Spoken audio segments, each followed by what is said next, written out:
पूरे बिहार में 10 जगह ऐसे हुए जहां हमारे कैंडिडेट जीत चुके थे, लेकिन उसको दबाव बनाते हुए यहाँ के पदाधिकारियों द्वारा वहां पे हमारे कैंडिडेट को हरा दिया गया। जो लाइन में लगे हुए जो गरीब गुरबा लोग थे, जो हमारे वोटर थे, उन पर मनोवैज्ञानिक दबाव बनाया जा सके कि भाई अब तो एनडीए की सरकार आ रही है, अब क्यों अपना वोट जियान कर रहे हो। इस तरह का जो षड्यंत्र अगर चल रहा है तो हम लोग पूरी तरह से सचेत हैं।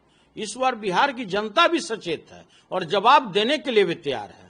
जो पब्लिक 80,000 1 लाख पब्लिक जिस व्यक्ति को मैंडेट दिया है, जिसको जिताने के लिए वोट दिया है, अगर आप उसको हराते हैं, उसके बाद जो नेपाल में दृश्य देखने को रोड पे मिला है, जो बांग्लादेश में देखने को मिला है, जो श्रीलंका में देखने को मिला है, वही दृश्य आपको बिहार के रोड पर भी देखने को मिलेगा।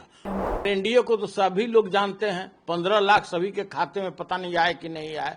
2 करोड़ लोगों को प्रत्येक वर्ष रोजगार देने की बात था, अभी 22 करोड़ लोगों का नौकरी लग जाना चाहिए था, 11 साल हो गया। वर्ष 2020 में जिस तरह से वर्तमान सरकार ने कुकृत्य किया, नालंदा जिला में हमारा हिलसा एक सीट है, जबरदस्ती हमारे कैंडिडेट को हरा दिया गया। वो जीता हुआ कैंडिडेट था, अनाउंसमेंट भी हो चुका था।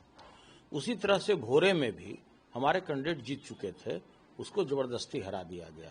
परिहार में वही घटना देखने को मिला और इसके अतिरिक्त पूरे बिहार में 10 जगह ऐसे हुए जहां हमारे कैंडिडेट जीत चुके थे, लेकिन उसको दबाव बनाते हुए यहाँ के पदाधिकारियों द्वारा वहां पे हमारे कैंडिडेट को हरा दिया गया। और अभी देखिए क्या हुआ, अभी पोलिंग चालू था, हजारों ऐसे पोलिंग स्टेशन थे जहां पर मताधिकार का लोग प्रयोग कर रहे थे 7 बजे तक, और 6:15 साढ़े 6 बजे मीडिया हाउस पर दबाव बना करके, कौन दबाव बनाया होगा ये भी हमको बोलने की जरूरत नहीं है, केंद्र सरकार में, और उन्होंने घोषणा करा दिया कि एनडीए फुल मेजोरिटी में आ रही है, ताकि जो लाइन में लगे हुए जो गरीब गुरबा लोग थे, जो हमारे वोटर थे, उन पर मनोवैज्ञानिक दबाव बनाया जा सके कि भाई अब तो एनडीए की सरकार आ रही है, अब क्यों अपना वोट जियान कर रहे हो। मतलब यही था। तो भाई इस तरह का जो षड्यंत्र अगर चल रहा है तो हम लोग पूरी तरह से सचेत हैं। इस बार बिहार की जनता भी सचेत है और जवाब देने के लिए भी तैयार है।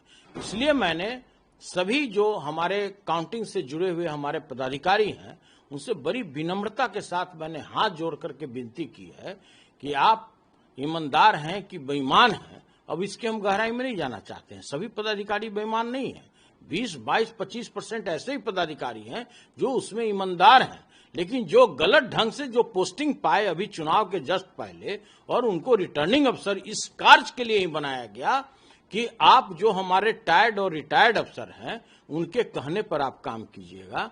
तो हम उनको सचेत कर देना चाहते हैं, उनको हम सावधान करा देना चाहते हैं कि जो पब्लिक 80,000 1 लाख पब्लिक जिस व्यक्ति को मैंडेट दिया है, जिसको जिताने के लिए वोट दिया है, अगर आप उसको हराते हैं तो या तो मेरा कैंडिडेट बाहर आएगा या फिर आप वहां बाहर आइएगा।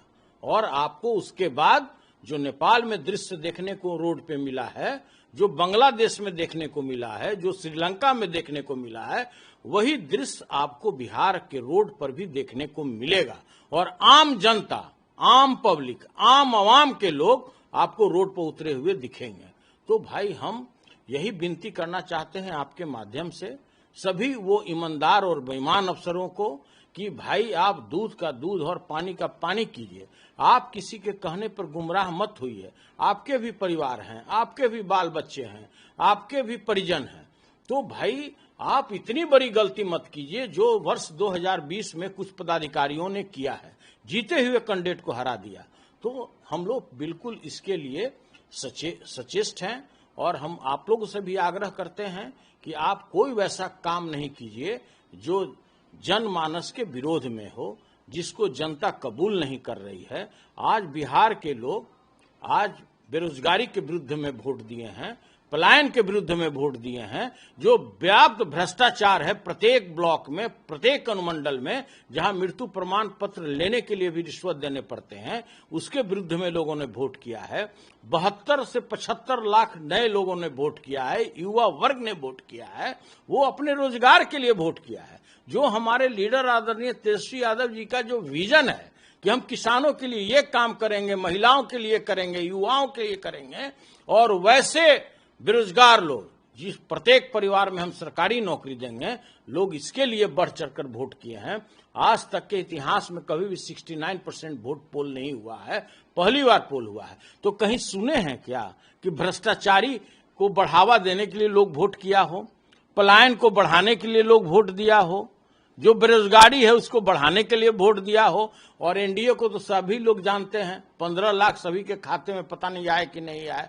2 करोड़ लोगों को प्रत्येक वर्ष रोजगार देने की बात था, अभी 22 करोड़ लोगों का नौकरी लग जाना चाहिए था, 11 साल हो गया। तो भाई पता नहीं कितने लोगों को रोजगार लगा। तो देखिए, हम यही कहना चाहते हैं कि जो वर्ष 2020 में आप लोगों ने कुकृत किया है, उसको दोहराने की चेष्टा मत कीजिएगा। पूरी बिहार की जनता, आम आवाम पूरी तरह से इस मामले से वाकिफ है और सचेत है। आप उस नेपाल बनने मत दीजिए, हम यही लोगों से आग्रह करना चाहते हैं।